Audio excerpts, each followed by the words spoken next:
Hoy nos metemos a ver con una realidad compleja y a menudo, pues, contradictoria. La del Chocó, en Colombia. Porque por un lado, siempre oímos esas narrativas que lo definen por lo que le falta, ¿no? Pobreza, violencia, el abandono del Estado. Sí, la imagen que suele llegar, desde luego. Pero claro, luego lees las fuentes que tenemos aquí delante y pintan algo muy distinto. Hablan de un lugar con una historia profunda de reexistencia, dicen. Un cruce de caminos, de saberes, de luchas. Totalmente. Piensas en la herencia cimarrona, el palenque de Tadó allá por 1728, figuras como el rey Barule, los hermanos Mina, y esa conexión tan fuerte con la naturaleza, el río Atrato como eje. Como la columna vertebral, sí. Precisamente. Entonces, el tema de nuestra exploración hoy es mirar esa complejidad, pero desde otro ángulo. Vamos a analizar unos extractos de un informe que propone algo, bastante radical. Propone dejar de lado los modelos de desarrollo occidentales que, pues francamente, parecen haber fracasado allí, y usar como lente las epistemologías africanas, específicamente dos conceptos que empiezan a sonar, Sankofa y Ubuntu. ¿Pueden estos ofrecer un marco distinto para entender y actuar? A ver qué sacamos en claro. Exactamente. Y lo potente del análisis que comentas es que no se queda solo en la crítica, ¿sabes? Argumenta que la visión dominante sobre el Chocó es en sí misma una falla epistémica, o sea, un error de base en la forma de conocer, de entender la realidad. Por eso propone lo que llama un giro decolonial. Y lo que hace es comparar la forma de entender occidental, la hegemónica, con las llamadas epistemologías del sur. Y aquí está la clave, yo creo, con las filosofías africanas que siguen vivas, que están presentes en la diáspora afrochoconiana. Entendido. Vale. Entonces, nuestra misión aquí, en esta conversación, es un poco desgranar cómo estas distintas formas de conocimiento definen un mismo problema, la pobreza, el hambre en el Chocó, de maneras totalmente diferentes. Y claro, si defines el problema distinto, las soluciones cambian radicalmente. Queremos entender cómo Ubuntu y Sankofa podrían ofrecer una alternativa real a esa narrativa tan machacona de la carencia. Bueno, pues vamos a sumergirnos en ello. Empecemos por la mirada más habitual, la que se basa en cifras, en estadísticas oficiales. Los datos pintan una imagen dura, eso no se puede negar. Chocó tiene el cuarto peor índice de pobreza multidimensional del país, un 36%, y había un informe anterior que hablaba de un 79% de necesidades básicas insatisfechas. Tela. Son cifras muy altas, sí. Y esto no son solo números abstractos, claro. Se traduce en realidades terribles. La mortalidad por desnutrición infantil es altísima. Supera la media nacional en más del 60% de los municipios. Yo recuerdo el impacto de aquella noticia en 2014. 12 niños muertos por hambre. Uf. Tremendo. Son realidades que golpean. Y la cosa no mejora si miramos la salud materna e infantil. La mortalidad materna se disparó, pero de forma alarmante, en 2021. Llegó a 204,7 por 100.000 nacidos vivos. Veníamos de 79,2 en 2018. Sí. Un aumento brutal. Y el bajo peso al nacer también subió muchísimo, hasta casi un 10% en 2022. Si a esto le sumas infraestructuras básicas precarias, agua potable, alcantarillado, energía, sobre todo en zonas rurales, donde vive casi la mitad de la gente, y un acceso limitado a educación. Un panorama desolador, visto así. Bueno, existen programas de ayuda como Tránsito a Renta Ciudadana, que llegó a 32.000 hogares en 2023, pero suenan más a parches, ¿no? A intentar paliar algo que tiene raíces más profundas. Y justo ahí, en esa descripción que has hecho, tan basada en carencias, es donde el informe nos dice, ojo, paremos un momento a pensar. Esa mirada estadística, ¿de dónde sale? Proviene de un marco de conocimiento muy concreto, el occidental, que tiende a definir el bienestar sobre todo en términos económicos y de acceso a servicios centralizados.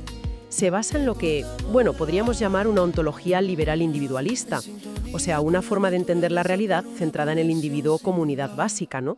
Y asume un modelo universal de vida buena basado en el progreso material individual. O sea que no es una foto neutra de la realidad, sino una forma particular de mirar, que además se presenta como la única válida, ¿no? Exacto. No es neutra para nada. Pero ¿cuál es la consecuencia de mirar así? ¿Qué efecto tiene eso sobre el Chocó? Pues la consecuencia, según argumenta este análisis, es doble y muy seria. Por un lado, invisibiliza otras formas posibles de bienestar. que quizás sí existen en el Chocó, formas más comunitarias, más ligadas al territorio, al vivir sabroso que dicen ellos. Y por otro lado, y esto es lo más fuerte diría yo, esta mirada genera en parte la misma precariedad que luego mide y lamenta. Como que la genera. Explica eso un poco más. Hay un testimonio en el informe de Novaldo Perea, un líder de Ecocomacia, que es brutal, lo ilustra perfectamente. Él dice algo así como: descubrí hace 18 años que necesitaba plata para vivir. En Puntas de Hokkaido tenía comida en la huerta de mi parcela. No faltaba la carne. En Quibdó necesito 7.000 pesos diarios para comprar una libra de carne de res. Uf, es muy gráfico. Es la foto perfecta de una doble violencia. Una violencia epistémica, se invalida su saber, su forma de vida tradicional, y una violencia material. Se destruye la soberanía alimentaria y se le impone la dependencia total del dinero. Entiendo. Y esto no es de ahora, claro. El informe lo vincula a la historia. Claro, tiene raíces históricas profundísimas. El supuesto desarrollo en Chocó siempre ha estado ligado a economías extractivas, o el oro, el platino, la madera. La llegada de las dragas a finales del siglo XIX ya fue un punto de inflexión tremendo. Intensificó la desposesión de tierras y el daño ambiental de una forma brutal. Y hoy, pues la minería ilegal mecanizada, que a menudo está controlada por grupos armados, no hace más que agravar la situación. Destruye los suelos agrícolas, contamina los ríos con mercurio y eso afecta al agua, al pescado, que es la base de la dieta, fractura las relaciones comunitarias y, por supuesto, siembra el miedo. O sea que la violencia y el conflicto no serían algo externo, una especie de accidente desafortunado, sino que parecen... Exacto. El informe sugiere una continuidad histórica muy clara desde la colonia, cuando, por ejemplo, se obligaba a los indígenas a cultivar para abastecer los campamentos mineros. Hoy, el conflicto armado y las economías de guerra siguen haciendo algo parecido. Expulsan a la gente de sus territorios, les impiden cultivar, les impiden vivir de forma autónoma. La conclusión es muy contundente. La pobreza, medida así en abstracto con cifras, oculta esas raíces históricas, la esclavitud, el colonialismo, el racismo estructural que sigue ahí, y también las raíces ecológicas del problema. Y la paradoja final es que la solución que suele proponerse desde esa misma lógica, más integración al mercado, más desarrollo de tipo extractivista, a menudo lo que hace es intensificar el problema original. El verdadero desafío, por tanto, es descolonizar el propio concepto de desarrollo.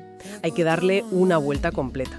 Vale, frente a este diagnóstico tan crítico de la mirada occidental, el informe echa mano de otros marcos teóricos para buscar alternativas. Uno que mencionas como central es el del sociólogo portugués Boaventura de Sousa Santos y su concepto de pensamiento abismal. La imagen es potente, desde luego. ¿Podrías explicarnos un poco qué significa? Sí, es una idea clave para entender toda la crítica.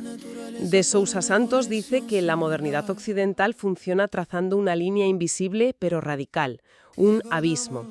A un lado de esa línea, este lado, sitúa el conocimiento que considera válido, la ciencia moderna, la razón instrumental, el derecho del Estado.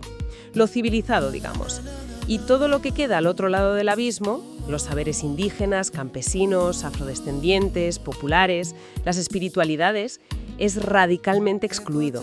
No es que se considere inferior, es que se considera inexistente, irrelevante, como si no fuera conocimiento real, mero folclore, superstición.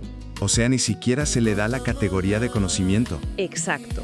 A esto de Sousa Santos lo llama epistemicidio, la destrucción activa, sistemática, de otras formas de saber. Y esto en el Chocó imagino que tendrá ejemplos muy concretos, muy del día a día. Clarísimos. Piensa en la medicina tradicional, que ha curado y cuidado a la gente durante generaciones.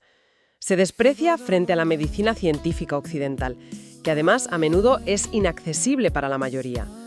O las prácticas agrícolas ancestrales, que están perfectamente adaptadas a ese ecosistema tan complejo de la selva húmeda tropical.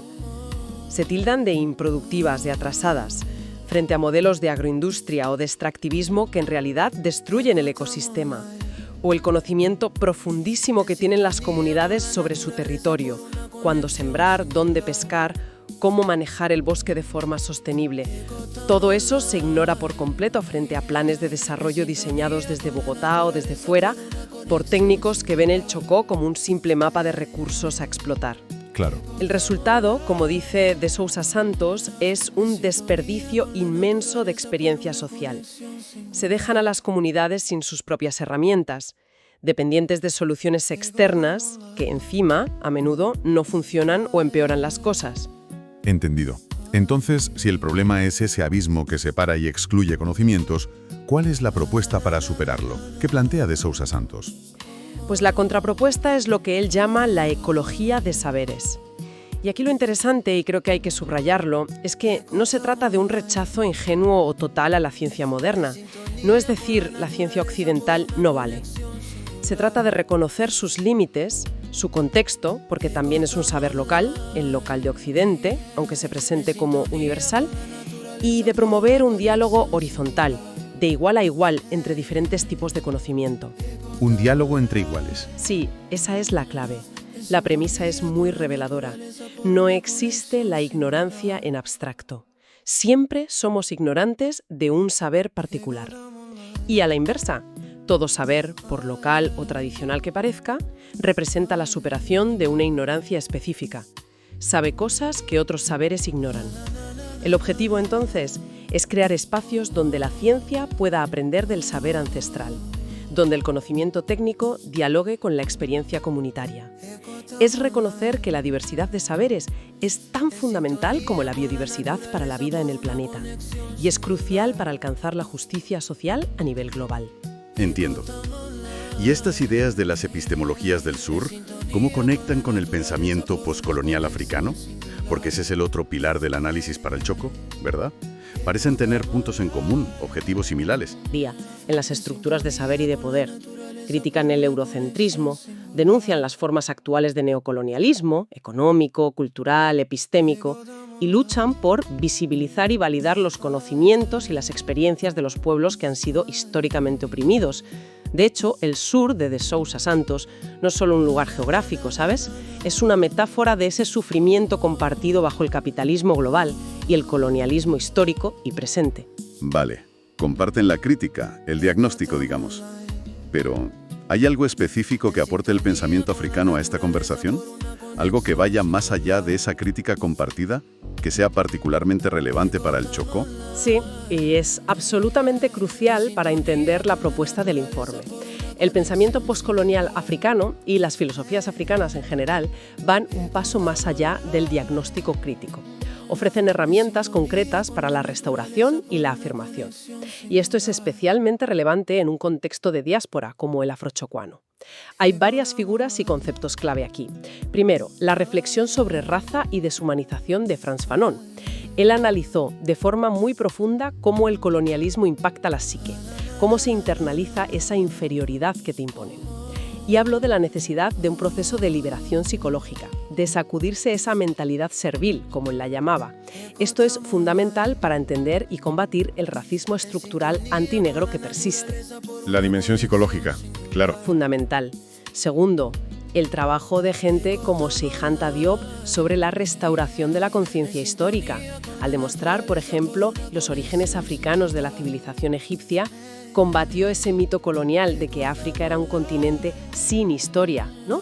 Devolvió dignidad y un anclaje histórico profundo a los pueblos africanos y de la diáspora. Tercero, la llamada de Ngugi wa Thiong'o a la descolonización cultural y lingüística. Él advirtió sobre cómo el lenguaje del colonizador coloniza la mente e insistió en la importancia de pensar, escribir y crear desde las lenguas propias para recuperar la soberanía cultural y conceptual. Y cuarto, y quizás esto es lo más distintivo para nuestra conversación, la afirmación de ontologías propias, o sea, de formas de entender el ser, la realidad. Conceptos como Ubuntu, del que hablaremos ahora, no son simplemente saberes locales o costumbres. Son sistemas filosóficos completos sobre qué significa ser humano, cómo se entiende la comunidad, la relación con el cosmos, y son radicalmente distintos del individualismo occidental. Entiendo. O sea que mientras las epistemologías del sur quizás nos dan un diagnóstico más global del problema de la exclusión del saber, el pensamiento africano ofrecería el contenido específico, la medicina, por así decirlo, para un contexto como el Chocó. Las herramientas para sanar esas heridas, reconstruir y afirmar una identidad propia desde sus propias raíces. Precisamente, podríamos verlo así de forma un poco esquemática. Las epistemologías del sur nos dicen qué hay que hacer: descolonizar el saber, crear esas ecologías de saberes. Las filosofías africanas nos dan pistas muy concretas sobre cómo hacerlo en el contexto afrodiaspórico, a través de la restauración histórica, la sanación psicológica, la afirmación cultural y, sobre todo, ontológica. Por eso, una ecología de saberes en Chocó no puede ignorar, sino que debe partir necesariamente del diálogo profundo con esa herencia filosófica africana que sigue viva allí. Pues hablemos entonces de esas filosofías en acción. Empecemos por Ubuntu, que es una palabra que se oye bastante últimamente, pero a veces no sé si se entiende bien su profundidad. ¿Qué significa realmente en su contexto original? Ubuntu es una filosofía con raíces profundas en los pueblos bantu del sur de África. La palabra en sí es difícil de traducir exactamente, pero a menudo se recurre a la expresión zulú Umuntun Gumuntun Gabantu. ¿Y eso qué viene a decir? Viene a decir algo así como: una persona es persona a través de las otras personas. La idea central, la máxima que lo resume, es: yo soy porque nosotros somos. Yo soy porque nosotros somos. Es una idea muy potente, casi el reverso exacto de la lógica individualista que domina en Occidente, ¿no? El pienso, luego existo cartesiano, frente al somos, luego soy. Entiende que la interdependencia, la empatía, la solidaridad, el cuidado mutuo, no son valores añadidos, opciones morales que uno puede elegir o no. Son la esencia misma de lo que significa ser humano. La identidad individual no preexiste a la comunidad. No es algo que uno tenga y luego decida unirse a otros. Se construye en la comunidad y a través de las relaciones con los demás y con el entorno. Muy diferente a la idea de sociedad como un contrato entre individuos ya formados y separados. Claro, en Ubuntu la red de relaciones es lo primordial. El bienestar de uno es inseparable, inconcebible, sin el bienestar del conjunto, de la comunidad. ¿Y esto cómo aterriza en la realidad concreta del Chocó? ¿Es una filosofía abstracta o se puede ver en prácticas, en formas de vida allí? El informe argumenta que, aunque obviamente debilitado por todos los procesos históricos de violencia y despojo que hemos comentado, el espíritu de Ubuntu pervive en muchas prácticas comunitarias del Chocó. Se ve en las redes de solidaridad familiar y vecinal, que son muy extensas y fuertes. Se ve en la minga, esa práctica del trabajo colectivo para el bien común.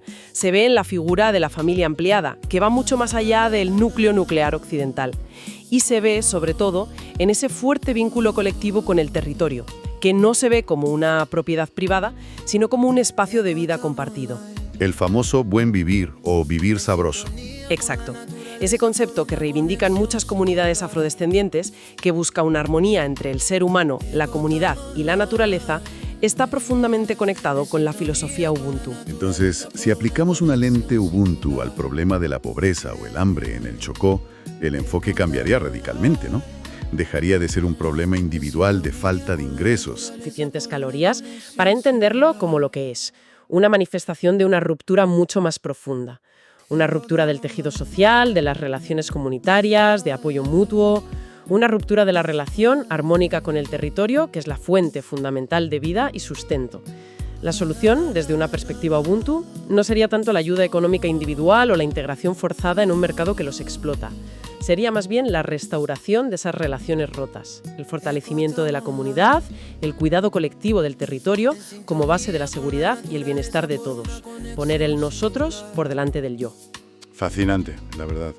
Y el otro concepto clave que menciona el informe es Sankofa. ¿Qué nos aporta este? ¿Qué significa? Sankofa viene del pueblo Akan de Ghana, en África Occidental. El símbolo es muy conocido, es un pájaro mítico que vuela hacia adelante, pero tiene la cabeza girada hacia atrás, mirando al pasado.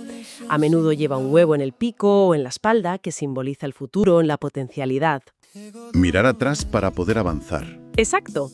Hay una frase en lengua Akan asociada al símbolo, Segwo werefina wa Sankofa ayenki, que se traduce más o menos como no es tabú o erróneo volver atrás y recuperar lo que has olvidado o has dejado atrás.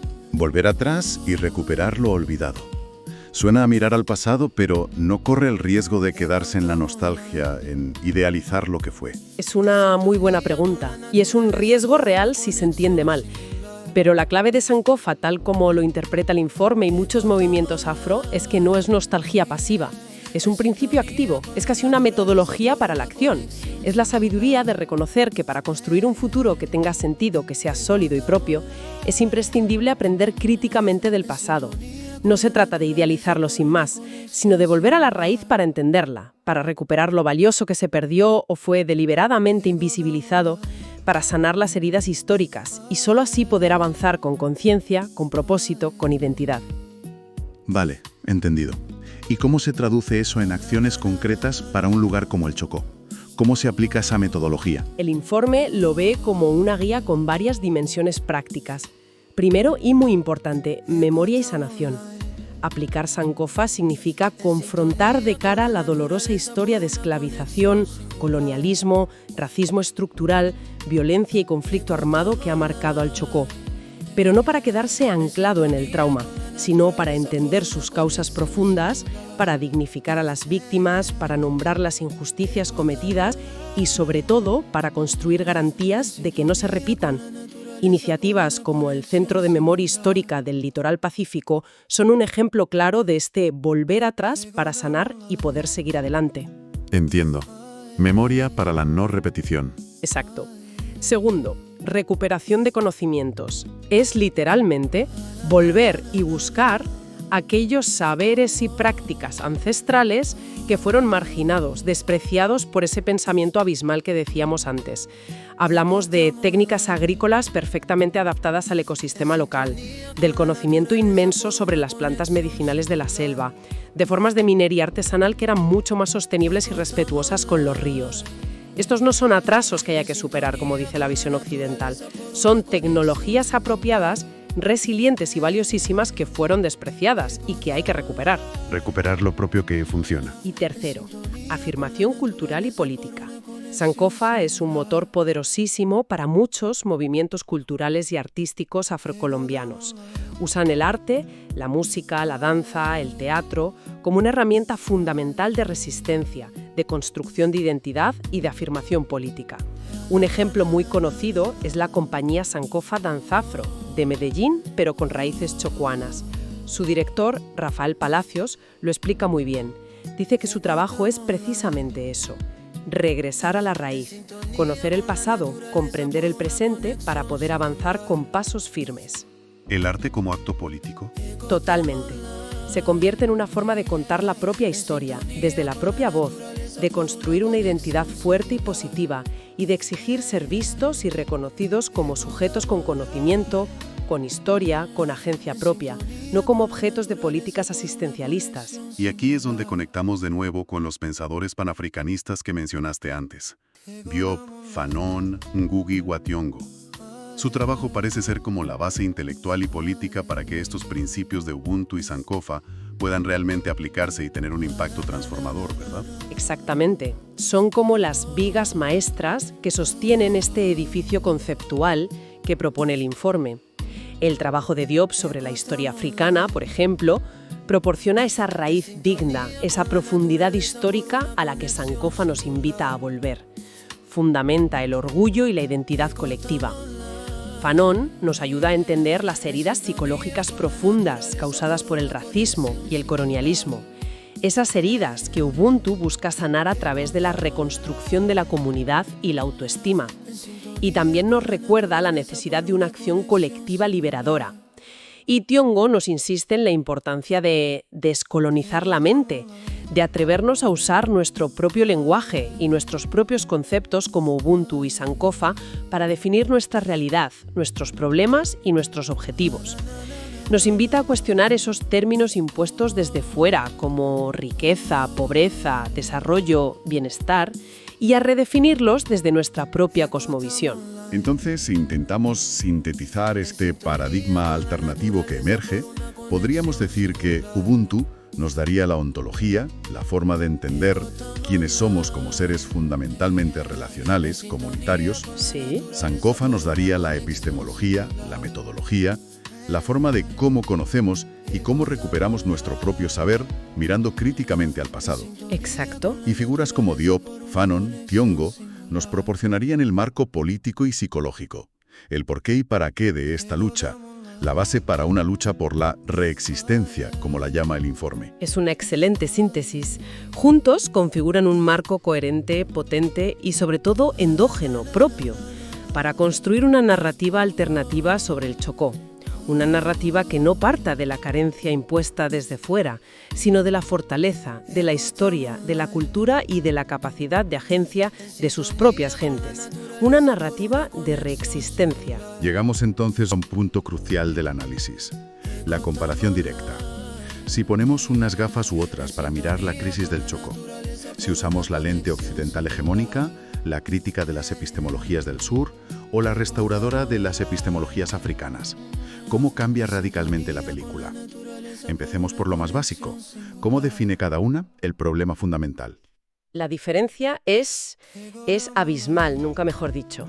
A ver, la visión occidental hegemónica, como ya hemos dicho, define el problema como carencia o falta. Falta de ingresos, de calorías, de infraestructuras, de educación formal, de integración al mercado. Es un problema técnico, económico. Y la unidad de análisis es el individuo o, como mucho, el hogar como unidad de consumo o producción. La visión del déficit. Exacto. Luego, las epistemologías del sur cambian el foco radicalmente. Definen el problema como injusticia y exclusión. La raíz no es una simple falta individual, sino el resultado de procesos históricos y estructurales de despojo, explotación y exclusión generados por el capitalismo y el colonialismo. Es una injusticia cognitiva, porque no se reconoce su saber, y socioeconómica. Y la unidad de análisis se amplía. Es el grupo oprimido. Son las relaciones de poder a escala global. Vale, de la falta individual a la injusticia estructural. Y las epistemologías africanas, tal como se aplican en el informe al Chocó, van un paso más allá, quizás hacia una dimensión más profunda, más ontológica. Definen el problema como desarmonía o ruptura. Ruptura del tejido comunitario, esa pérdida de Ubuntu, ruptura de la conexión sagrada y vital con el territorio, con los ancestros, ruptura del equilibrio que permite el vivir sabroso. Y aquí la unidad de análisis fundamental es la comunidad-territorio, entendida no como una suma de individuos más un espacio, sino como una entidad viva, interconectada, con espíritu propio. Es impresionante cómo cambia la definición. Pasar de pensar en un déficit individual de recursos a una injusticia estructural histórica y finalmente a una desarmonía casi existencial, ontológica. Las implicaciones de esto deben ser enormes en todos los aspectos. Enormes. Cambia por completo la forma de entender la relación con la naturaleza, por ejemplo. La visión occidental es típicamente dualista e instrumental. La naturaleza está ahí fuera, separada de nosotros, y es básicamente un conjunto de recursos que están ahí para ser explotados para el beneficio humano, o de algunos humanos. Las epistemologías del sur critican duramente este extractivismo, mostrando cómo la destrucción ambiental va de la mano de la opresión social y epistémica. Son dos caras de la misma moneda colonial capitalista. Pero la perspectiva africana, o al menos la que resuena con fuerza en el Chocó, ligada a Ubuntu y a la cosmovisión ancestral, es mucho más relacional y holística. La naturaleza no es un objeto externo, es parte intrínseca de la comunidad. El territorio está vivo, tiene espíritu, ancestros. Cuidar el territorio es literalmente cuidarse a sí mismo y cuidar a la comunidad. Dañar el río no es solo contaminar agua, es dañar las venas de la comunidad, romper un vínculo sagrado. Claro, la diferencia es brutal. Y, por supuesto, si cambia la relación con la naturaleza, el concepto mismo de bienestar o de vida buena también se transforma radicalmente. Radicalmente, es otro mundo. Para la visión occidental, el bienestar se mide fundamentalmente en términos de acumulación y acceso. Acumulación de capital, de bienes materiales, acceso a servicios estandarizados definidos desde fuera. El éxito es individual. Para las epistemologías del sur, el objetivo va más allá de lo material. Es la emancipación y el reconocimiento. Liberarse de las estructuras de opresión, conseguir el reconocimiento y la validez de la diversidad de saberes, de culturas, de formas de vida. Y para la perspectiva africana centrada en Ubuntu y el vivir sabroso, el bienestar es la coexistencia armoniosa. La armonía dentro de la comunidad, relaciones fuertes, solidarias, la armonía con la naturaleza, cuidado del territorio, la armonía espiritual. La verdadera riqueza es la riqueza relacional, la calidad de los vínculos. Soy porque somos, recordémoslo. Es que lo cambia todo. Y si la definición del problema es tan distinta, la relación con la naturaleza es distinta y el concepto de bienestar es distinto. Las soluciones propuestas tienen que ser radicalmente diferentes también, ¿no? No pueden ser las mismas. Lógicamente, son caminos totalmente divergentes, casi opuestos, diría yo. La solución occidental suele pasar por la intervención externa y la integración forzada al mercado. Programas de ayuda diseñados desde fuera, por expertos, inversión extranjera que a menudo es para más extractivismo, proyectos técnicos que no dialogan con la realidad ni los saberes locales y más integración en la economía globalizada, que es la que genera muchos de los problemas en primer lugar. El círculo vicioso del desarrollo. En otra dirección, hacia el diálogo de saberes y la justicia cognitiva. Crear esas ecologías de saberes de las que hablaba de Sousa Santos, promover la traducción intercultural entre diferentes conocimientos y, fundamental, descolonizar las instituciones educativas, estatales, de cooperación, para que reconozcan, valoren y trabajen con esa diversidad de saberes. Un diálogo más horizontal. Sí. Y las epistemologías africanas, aplicando Ubuntu y Sankofa, proponen un camino aún más centrado en la restauración interna y la soberanía comunitaria. Utilizar Sankofa como método, recuperar la memoria colectiva, recuperar y fortalecer los saberes propios, agrícolas, medicinales, organizativos, fortalecer la autonomía de las comunidades para que tomen sus propias decisiones sobre su territorio y su futuro. Impulsar procesos de reparación espiritual y material que sean definidos y liderados por las propias comunidades afectadas. O sea que las soluciones no vienen de fuera, no se importan, se cultivan desde dentro. Exactamente. Se cultivan desde la propia raíz, desde la propia historia, desde la propia cosmovisión. Y cualquier diálogo con otros saberes o actores externos, ciencia, Estado, ONGs, se haría desde esa posición de fortaleza, de soberanía epistémica recuperada, no desde la sumisión o la carencia. Haciendo una recapitulación de todo lo que hemos hablado, el argumento central que hemos explorado hoy, basándonos en estas fuentes tan interesantes, es que aplicar lentes como Sankofa y Ubuntu al Chocó supone un cambio de paradigma total. Permite ir mucho más allá de esa visión tan limitada y negativa de la carencia para enfocarse en la potencia que hay en la restauración interna, en la memoria histórica recuperada, en la soberanía y la fortaleza comunitarias. Es casi como proponer una modernidad alternativa, ¿no? Una modernidad refundada desde una perspectiva afrodiaspórica, que pone en el centro la comunidad, la relación armónica con la naturaleza, la dignidad cultural, y no solo la acumulación material individual. Exacto. Esa es la idea central. Y este marco no es solo una teoría bonita, inspira acciones muy concretas, muy aterrizadas. El informe sugiere varias líneas de trabajo en esa dirección. Por ejemplo, transformar radicalmente cómo se mide el bienestar, superar de una vez el PIB y esas métricas de carencia, y co-crear con las propias comunidades indicadores propios de buen vivir, de vivir sabroso, o de ukombo, que significa liberación en suajili. Indicadores que reflejen lo que para ellas es una vida digna y plena. Cambiar la vara de medir. Fundamental.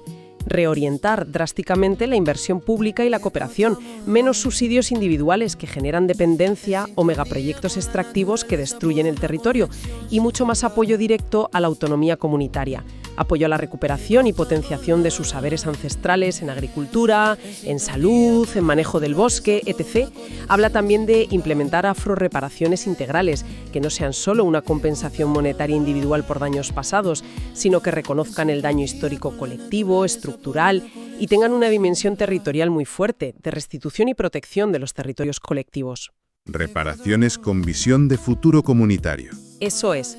Menciona también la urgencia de descolonizar los currículos educativos desde la escuela hasta la universidad y también la propia investigación académica, para que la historia, la filosofía, los saberes africanos y de la diáspora ocupen un lugar central, no marginal.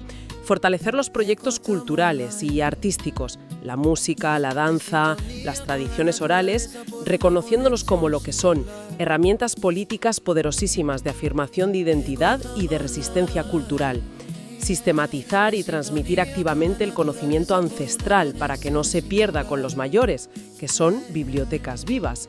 Y algo que me parece clave, articular las luchas políticas y sociales de las comunidades afrochocuanas desde este marco epistémico propio, desde Ubuntu y Sankofa. Reivindicar su derecho a existir como colectivo. Exacto. Reivindicar el derecho a existir como un colectivo con un proyecto de vida propio, diferenciado, basado en su propia filosofía y cosmovisión, no tener que asimilarse a un modelo único que los niega. Es todo un programa de transformación profunda, sin duda alguna. Muy ambicioso, pero muy coherente con el diagnóstico. Sí, lo es. Y quizás, para cerrar ya nuestra conversación, podríamos dejar una reflexión abierta. Algo para seguir pensando más allá del Chocó. Si principios como Ubuntu, esa idea tan radical de que nuestra humanidad se realiza fundamentalmente en la relación con los otros y con el entorno, o Sankofa, esa necesidad vital de mirar críticamente al pasado para poder forjar un futuro con sentido, ofrecen una perspectiva tan reveladora, tan potente, para entender y empezar a afrontar los desafíos enormes del Chocó.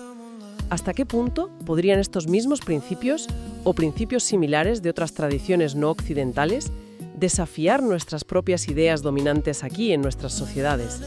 Ideas sobre qué significa realmente el progreso, el bienestar o qué consideramos conocimiento válido.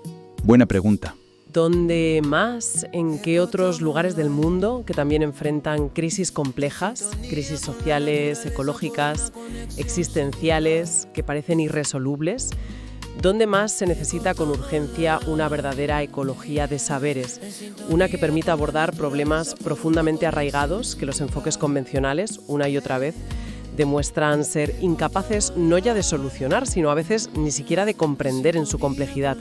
Queda ahí la reflexión.